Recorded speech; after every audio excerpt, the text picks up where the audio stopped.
Hello students, આપણે last લેક્ચરમાં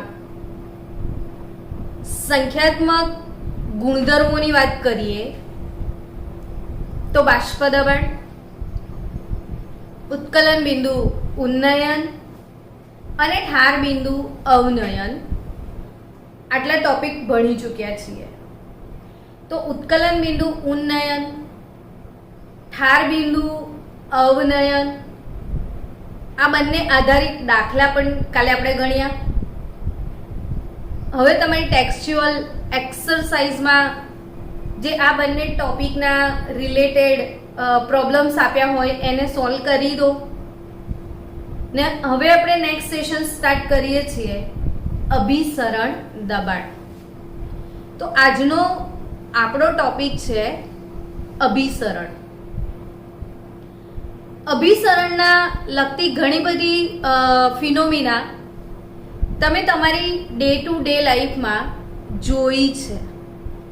જેમ કે સુકાયેલી કિશમિશ હોય યા ચીમળાયેલી દ્રાક્ષ હોય ને એને આપણે પાણીમાં મૂકીએ તો ફરીથી તાજી માજી લીલી ફૂલીને થઈ જતી હોય છે. એવી જ રીતે આપણે કાચી કેરી પર મીઠું નાખીએ તો એનું બધું પાણી બહાર નીકળી જતું હોય છે. કોઈ પણ વેજીટેબલમાં પાણી નાખો તો એ પોતાનું પાણી બહાર છોડતું હોય છે. ફૂલોની કળીઓ જે કરમાય છે, ખીલે છે, એની પાછળ પણ આ જ ઘટના જવાબદાર છે અભિસરણ.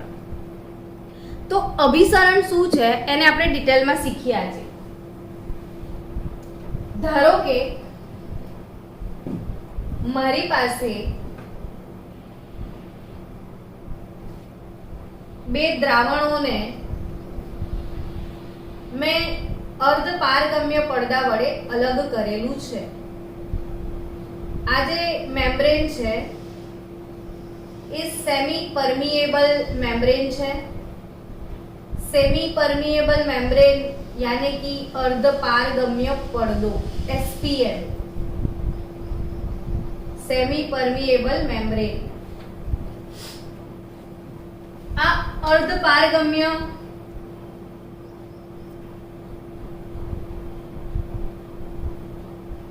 પડદો એટલે શું? તો કે અર્ધ એટલે અડધું, પારગમન એટલે આરપાર જવું. તો જે ફક્ત અડધી વસ્તુનું પારગમન કરે છે, જેમાંથી ફક્ત અડધી જ વસ્તુનું પારગમન થાય છે. કે અડધું એટલે શું? તો કે તમારી પાસે છે શું? દ્રાવણની અંદર શું હોય? તો કે દ્રાવક હોય, દ્રાવ્ય હોય. દ્રાવક અને દ્રાવ્યમાં અડધું શું? તો કે જે દ્રાવ્યને ના પસાર થવા દે, ફક્ત દ્રાવકને જ પસાર થવા દે. તો જેમાંથી ફક્ત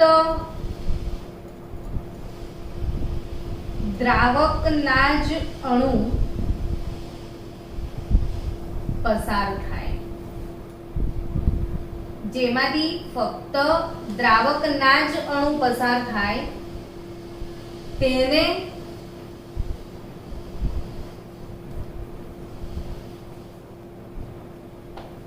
અર્ધ પારગમ્ય પડદો કહેવાય.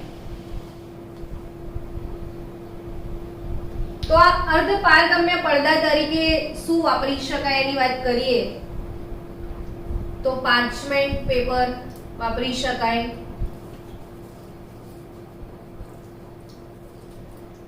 સેલોફેન પેપર વાપરી શકાય,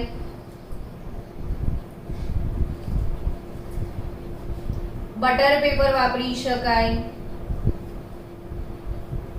અને પરીક્ષામાં પ્રશ્ન પૂછાય છે એવો ઉત્તમમાં ઉત્તમ અર્ધ પારગમ્ય પડદો છે Cu2Fe CN6 यानी कि कॉपर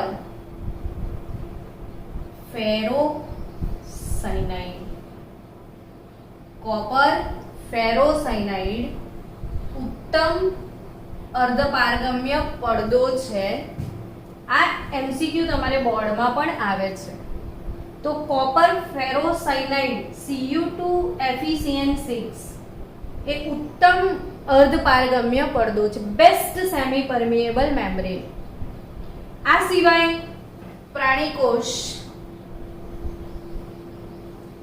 અને વનસ્પતિ કોષની કોષ દિવાલ, પ્રાણી કોષમાં જે કોષરસ પટલ હોય છે તે, વનસ્પતિ કોષની કોષ દિવાલ, બંનેને દિવાલ તો કહેવાય જ. તો કોષરસ પટલ, કોષ દિવાલ, મૂત્રાશયની કોથળી જેને કહેવાય, આ બધા અર્ધપારગમ્ય પડદા તરીકે વર્તે છે. તો આ એક અર્ધપારગમ્ય પડદો છે. આ આર્ટિફિશિયલ અર્ધપારગમ્ય પડદા છે, જેમાં આ ઉત્તમ અર્ધપારગમ્ય પડદો છે કોપર ફેરોસાયનાઇડ. તો અર્ધપારગમ્ય પડદો એટલે શું? તો કે જેમાંથી ફક્ત દ્રાવકના અણુ પસાર થાય, દ્રાવ્યના નહીં. હવે આ અર્ધપારગમ્ય પડદા વડે જો બે દ્રાવણોને અલગ કરવામાં આવે છે, અર્ધપારગમ્ય પડદા વડે જો બે દ્રાવણને અલગ કરવામાં આવે છે તો શું થાય છે? તો ધારો કે હું આ બાજુ જે દ્રાવણ લઉં છું એ 0.3 મોલર કોપર સલ્ફેટનું દ્રાવણ છે, ને આ બાજુ મેં દ્રાવણ લીધું 0.1 મોલર કોપર સલ્ફેટનું દ્રાવણ છે. હવે આ ગોઠવણીને તમારે શબ્દોમાં કેવું હોય તો એવું કહેવાય કે બે જુદી જુદી સાંદ્રતા ધરાવતા દ્રાવણોને અર્ધપારગમ્ય પડદા વડે અલગ કરવામાં આવે ત્યારે થવાનું શું છે? બે જુદી જુદી સાંદ્રતા ધરાવતા દ્રાવણોને જ્યારે, એક મિનિટ આ એડજસ્ટ કરી લઈએ, બે જુદી જુદી સાંદ્રતા ધરાવતા દ્રાવણોને જ્યારે અર્ધપારગમ્ય પડદા વડે અલગ કરવામાં આવે છે ત્યારે ઓછી સાંદ્રતાથી વધુ સાંદ્રતા તરફ, ઓછી સાંદ્રતાથી વધુ સાંદ્રતા તરફ, ઓછીથી ક્યાં સુધી? વધુ સાંદ્રતા તરફ દ્રાવકનો સ્વયંભૂ પ્રવાહ શરૂ થાય છે. જો એની વ્યાખ્યા આપણે બનાવી દઈએ કે જ્યારે બે જુદી જુદી સાંદ્રતા ધરાવતા દ્રાવણોને અર્ધપારગમ્ય પડદા વડે અલગ કરવામાં આવે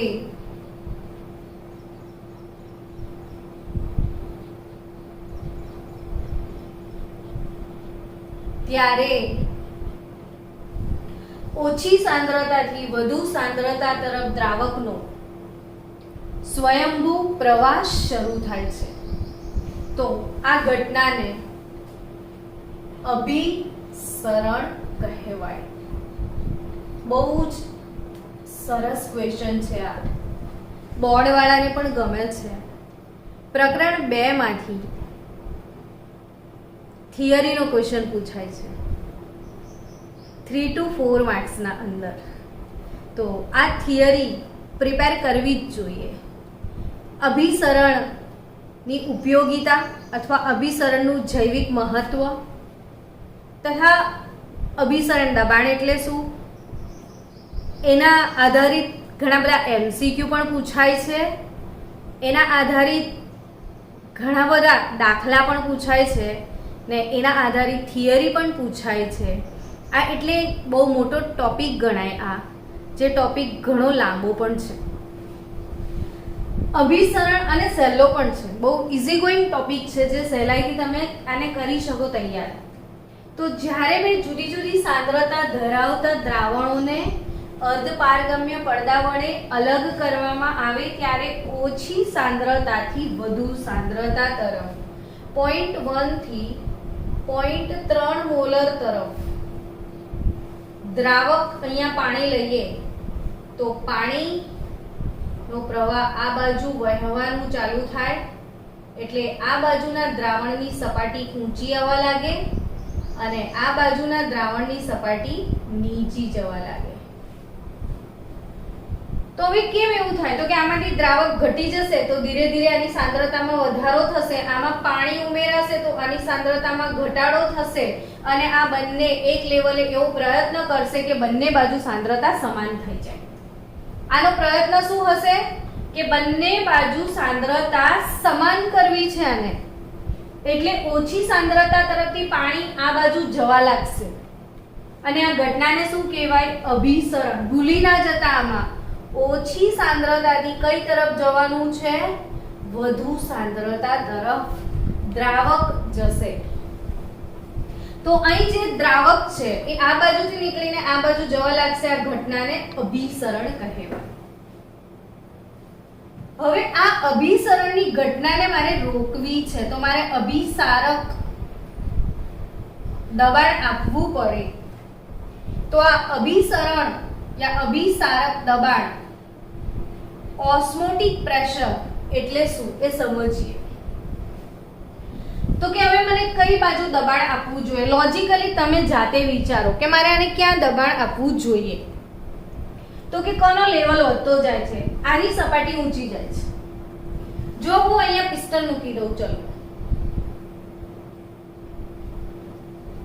પિસ્ટન મૂકીને હું એને એક્સટર્નલ પ્રેશર આપું છું અહીંયા, તો એ જે પ્રેશર આપવાથી હવે જગ્યા નથી આ બાજુ, અહીંયા બિલકુલ જગ્યા વધી નથી ને જો અહીંયા જગ્યા વધતી નથી તો અહીંથી પાણીનો પ્રવાહ જે અહીંયા જઈ રહ્યો છે, દ્રાવકનો પ્રવાહ, એ બંધ થઈ જશે એટલે અભિસરણ અટકી પડશે. તો અભિસારક દબાણ કોને કહેવાય? તો કે જે ન્યૂનતમ દબાણે અભિસરણ અટકી પડે. જે ન્યૂનતમ દબાણે અભિસરણ અટકી પડે તેને અભિસરણ દબાણ કહેવાય. જે ન્યૂનતમ દબાણે શું થાય? અભિસરણ અટકી પડે, એને અભિસરણ દબાણ કહેવાય. તો આ અભિસરણ દબાણ એનું સિમ્બોલ છે પાઈ. એટલે અભિસરણ દબાણ મારે કયા પાત્ર પર આપવું જોઈએ? તો કે જેની સાંદ્રતા ઊંચી છે તેના પર આપવું જોઈએ. મારે ફરીથી એક ઉદાહરણ તમને આપવું છે. બીજું ઉદાહરણ લઈને કેટલીક વાતો સમજાવું છું જે ધ્યાનથી સમજો. આ શું છે?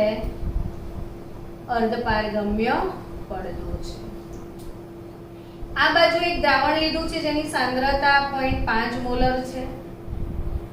આ બાજુ એક દ્રાવણ લીધું છે જેની સાંદ્રતા 0.3 મોલર છે.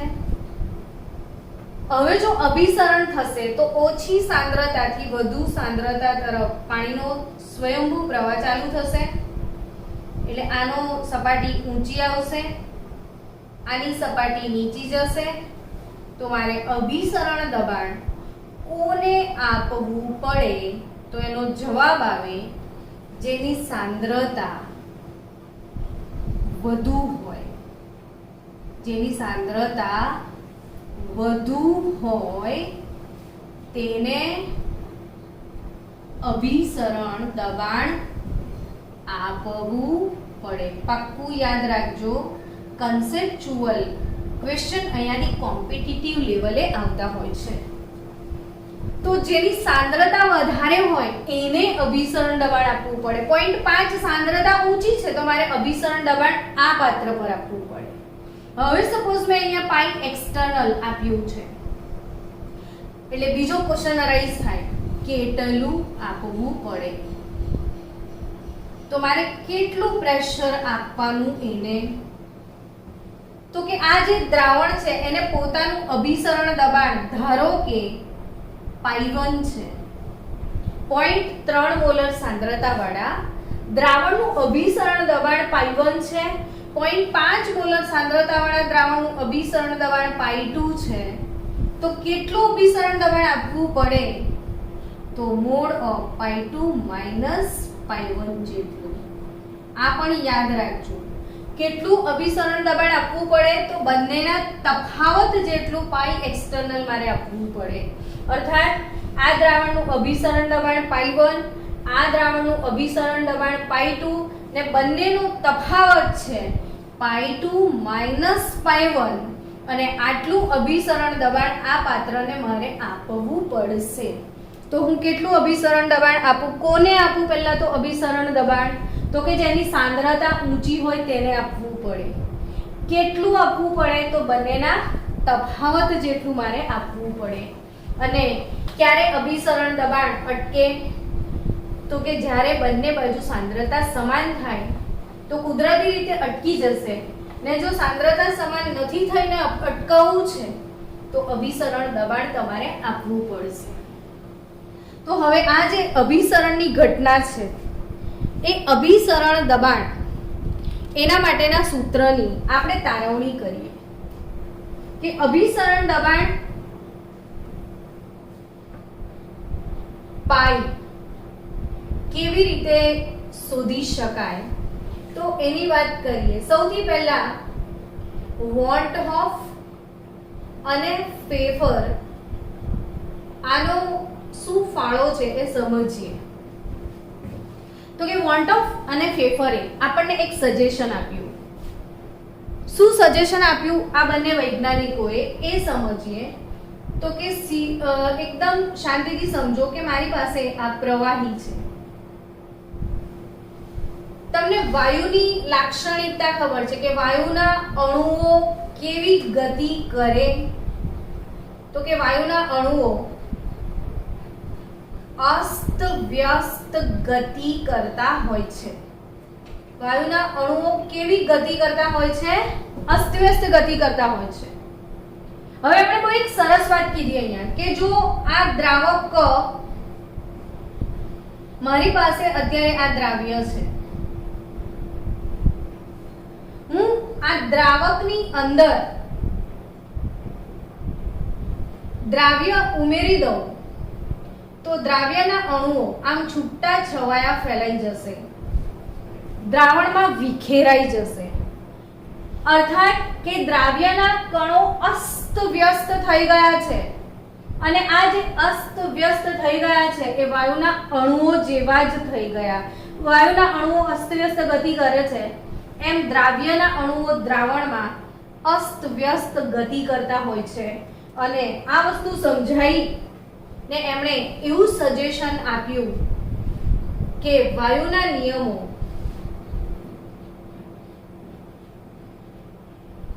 બોઇલ, ચાર્લ્સ, ગેલ્યુસ, એવોગેડ્રો એ દ્રાવણમાં ઓગળેલા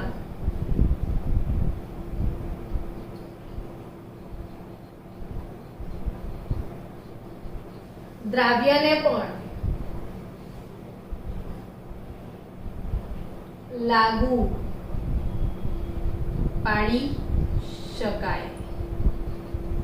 તો વાયુના નિયમો એ દ્રાવણમાં ઓગળેલા દ્રાવ્યને પણ લાગુ પાડી શકાય છે.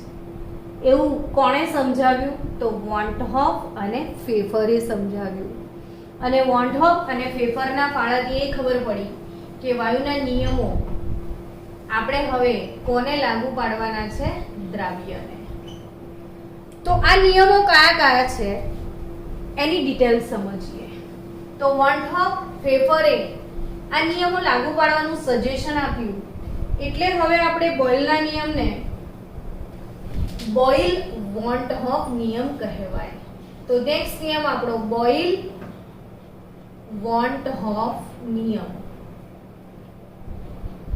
તો બોઇલ વોન્ટ હોફ નિયમ શું છે એ સમજીએ કે બોઇલ વોન્ટ હોફ નિયમ, તો કે બોઇલનો નિયમ શું છે વાયુ માટેનો? તમને બધાને ખબર છે બોઇલનો નિયમ P ચલે છે 1/v. આવો નિયમ છે બોઇલનો. તો same way Boyle want of નિયમ એ જ આવશે કે પાઈ ચલે છે 1/v. જોઈએ એવું કઈ રીતે આવે. તો બોઇલ વોન્ટ ઓફ નિયમ છે કે ભાઈ નિયત તાપમાને, શું નિયમ છે કે નિયત તાપમાને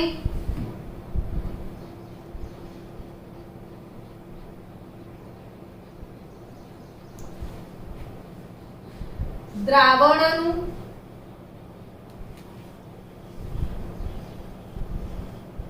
અભિસરણ દબાણ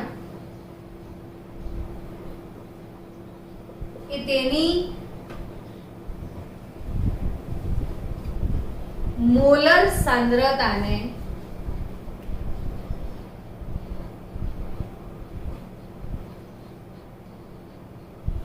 સમપ્રમાણમાં હોય છે.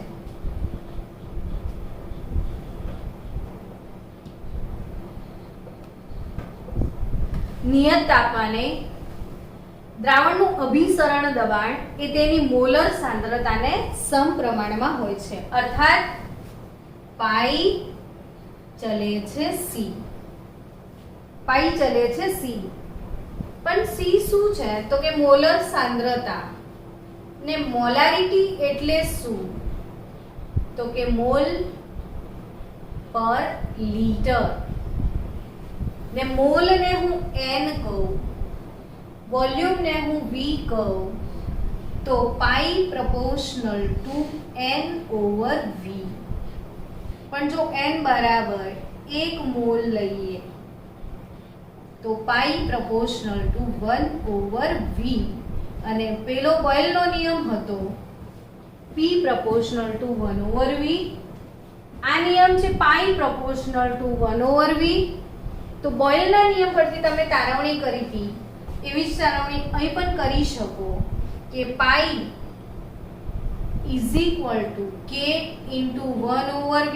અચળાંક મૂકીએ તો પાઈ ઇન્ટુ V બરાબર અચળાંક K, અર્થાત P one V1 is equal to P two V2, જે આપણને MCQ સોલ્વ કરવા માટે કામમાં આવશે. તો P1 V1 બરાબર P2 V2. સેમ અભિસરણ દબાણ માટે કહી શકાય કે P one V1 is equal to P two V2. તો બોઇલ વોન્ટ ઓફ નિયમ નિયત તાપમાને દ્રાવણનું અભિસરણ દબાણ એ તેની મોલર સાંદ્રતાને સમપ્રમાણમાં હોય છે. અર્થાત પાઈ ચલે છે C. અને આ નિયમો લાગુ પાડવા માટેનું આપણને કમ્પેરિઝન વોન્ટ ઓફ અને ફેફરે આપી હતી, એટલે આ નિયમને બોઇલ વોન્ટ ઓફ નિયમ કહેવાય છે. હવે બોઇલ વોન્ટ ઓફ નિયમ પછી બીજો કયો નિયમ છે તો બીજો નિયમ છે ગેલ્યુસેક વોન્ટ ઓફ નો નિયમ. તો બીજો કયો નિયમ છે ગેલ્યુસેક વોન્ટ ઓફ નિયમ. તમને યાદ છે ગેલ્યુસેક લો શું હતો તો P ચલે છે T. તો ગેલ્યુસેક વોન્ટ ઓફ શું હશે તો કે પાઈ ચલે છે T. અર્થાત કે દ્રાવણનું અભિસરણ દબાણ અચળ સાંદ્રતાએ, સાંદ્રતા જો અચળ રાખીએ તો દ્રાવણનું અભિસરણ દબાણ નિયત સાંદ્રતાએ તેના નિરપેક્ષ તાપમાનના સમપ્રમાણમાં હોય છે. તેના નિરપેક્ષ તાપમાનના સમપ્રમાણમાં હોય છે. ને નિરપેક્ષ તાપમાનના સમપ્રમાણમાં હોય છે અર્થાત પાઈ ચલે છે T. तो पाई चले छे टी, यानी कि P is equal to K T. So P 1 upon T, P upon T is equal to अचळांक के. सो અહીંથી બીજી વસ્તુ મળે કે P 1 by t1 is equal to P 2 upon t2. તો આ એક બીજી કોન્સિક્વન્સ જે એમસીક્યુ માટે કામમાં આવશે તમને. તો ગેલ્યુસે-ક્વોન્ટોફ નિયમ કે ભાઈ દ્રાવણનું અભિસરણ દબાણ પાઈ એ તેના નિરપેક્ષ તાપમાનના સમપ્રમાણમાં હોય છે. ગેલ્યુસે-ક્વોન્ટોફ પછી એવોગેડ્રો-ક્વોન્ટોફ નિયમની ડિસ્કશન કરીએ. तो एवोगैड्रो क्वोंटहोफ नियम, एवोगैड्रो क्वोंटहोफ नियम શું હતો? તો કે એવોગેડ્રો નિયમ હતો v ચલે છે n. આ v ચલે છે એનો અર્થ એવો હતો કે દરેક વાયુ ના સમાન કદમાં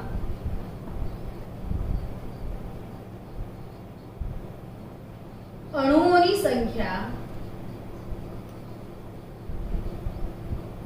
સમાન હોય છે.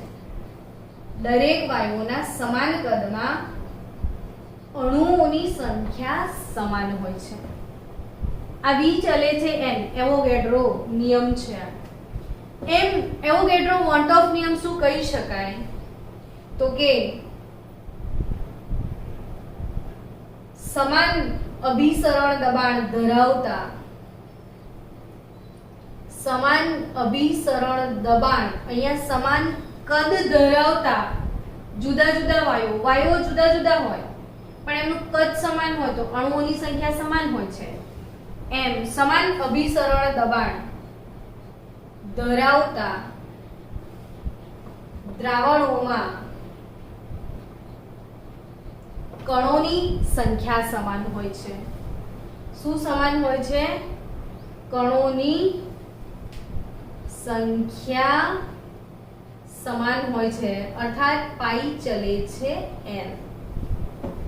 હવે જો આપણે ત્રણ નિયમોને ભેગા કરીએ. ચલો પહેલો બોઇલ-ક્વોન્ટહોફ નિયમ,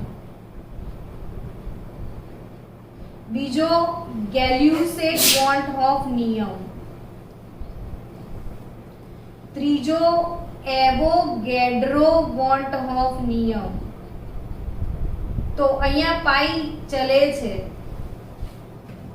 1/v, પાઈ ચલે છે t ને પાઈ ચલે છે n. ને આ ત્રણેયનો જો કોમ્બો પેક લેવામાં આવે તો તમે કહી જ શકો છો કે પાઈ ચલે છે n t/v.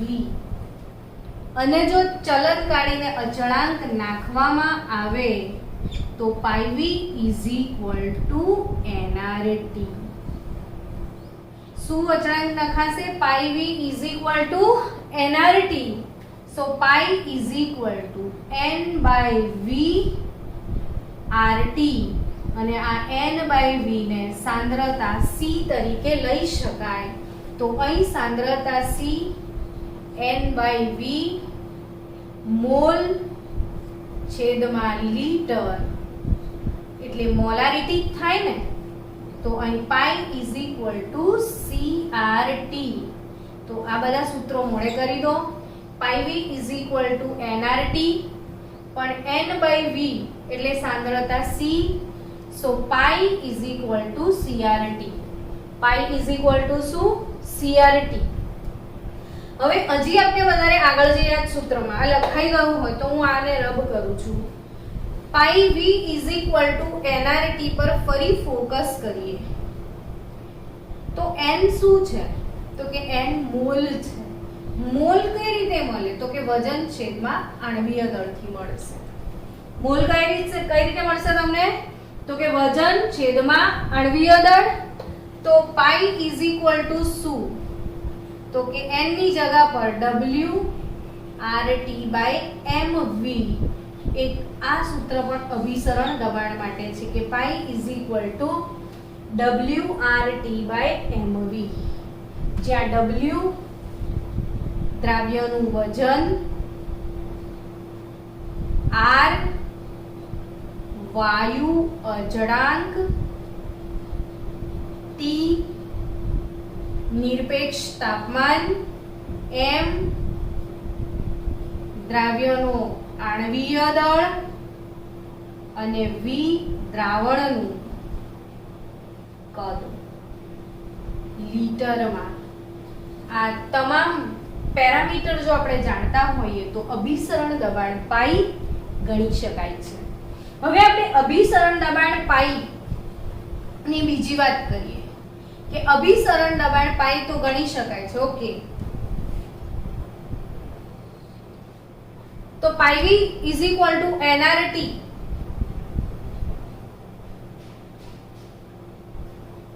તો pi is equal to WRT by MV ને આ સૂત્ર વાપરીને શું ગણી શકશો તમે? અભિસરણ દબાણ. ને અભિસરણ દબાણ ગણવાનું આ સૂત્ર આગળ જેટલા 3 નિયમો શીખાયા તો બોયલ ચાર્લ્સ ગેલ્યુસેક વોન્ટોપ નિયમ, અભિસરણની ઉપયોગિતાઓ જે ટેક્સ્ટ બુકમાં આપી છે, અને અભિસરણ એટલે શું, આટલા ટોપિકની આપણે ડિસ્કસ કરી.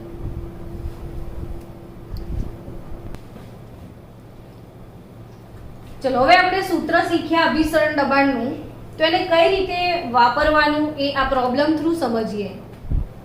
તમારા સામે દાખલો છે કે 300 કેલ્વિન તાપમાને 5 લિટર દ્રાવણમાં 18 ગ્રામ ગ્લુકોઝ ઓગળવામાં આવે તો દ્રાવણનું અભિસરણ દબાણ ગણો.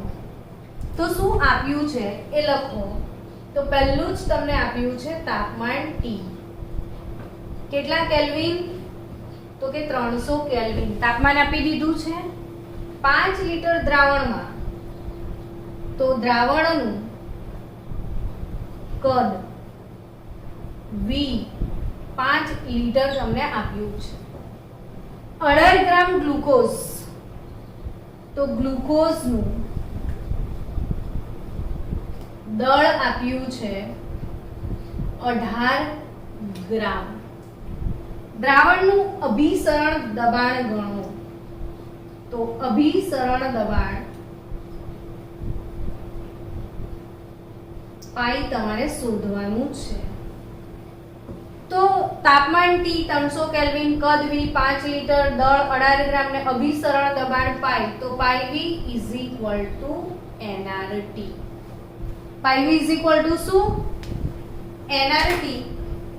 તો પાઈ કઈ રીતે ગણી શકાય? તો કે n શું છે? તો WRT બાય MV સૂત્ર વાપરીશું. W શું છે? તો કે ગ્લુકોઝનું દળ, દ્રાવ્યનું વજન કેટલા ગ્રામ? 18 ગ્રામ. R ની કિંમત તો કે આ લીટરમાં તમે મૂકવાના છો, તો લીટર વાતાવરણ એટલે 0.08314 લેવાનું છે આપણે. તાપમાન T 300 કેલ્વિન લેવાનું છે. M ગ્લુકોઝનો આણ્વીય દળ, ગ્લુકોઝનું સૂત્ર છે C6H12O6. તો ગ્લુકોઝનું આણ્વીય દળ 180 ગ્રામ અને દ્રાવણનું કદ V 5 લિટર. તો પાઈ અભિસરણ દબાણ કેટલું આવશે? તો ગણતરી કરો ને મને આન્સર આપો.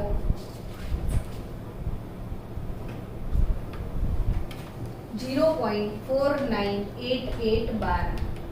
તો આ કેલ્ક્યુલેટિવ પોર્શન છે, તમે કેલ્ક્યુલેટ કરી શકો છો. ગણતરી કરીને આન્સર આપશો તો 0.498812. Check it out. થઈ ગયું? તો આ અભિસરણ દબાણ એનું જે સૂત્ર હતું એ કઈ રીતે વાપરવું એ તમને શીખાયું. હવે આપણે કાલના લેક્ચરમાં મળીએ. આજે એમ પણ સારા એવા લેક્ચર છે જેમાંથી થાકી જવાયું છે. તો કાલે આપણે શું શીખીશું?